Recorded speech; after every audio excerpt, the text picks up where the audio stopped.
The title of the study I will be speaking about is Poor Teaching by the Coach, a phenomenological description from the athlete's experiences of poor coaching.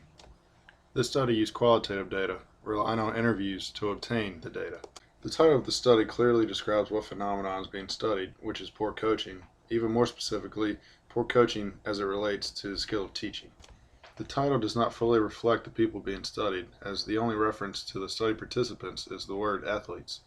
Based only on the title, the reader is left to wonder if the athletes are from high school or college, or are they professional athletes.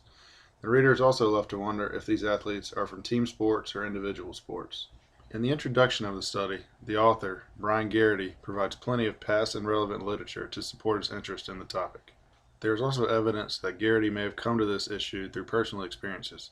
In a review of his curriculum vitae, it shows that he was previously a strength and conditioning coach at a Division I university, and more recently a high school football assistant coach.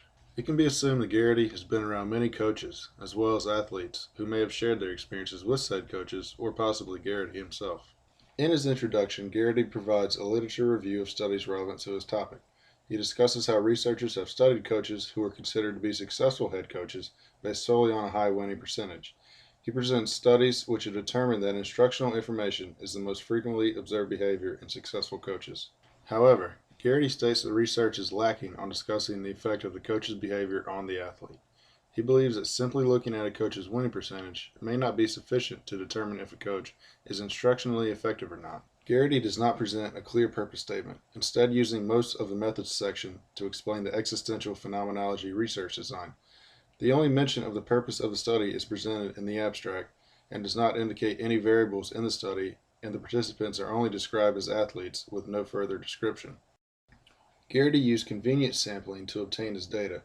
The two requirements for the participants were that they had participated in a team sport at the collegiate level or beyond, and that they were able to verbally articulate a past experience of being poorly coached, although Garrity did not specify how it was decided if the participant could verbally articulate well enough to be included or not. There were only 16 participants for the study, as Garrity determined that experimental saturation occurred at that point.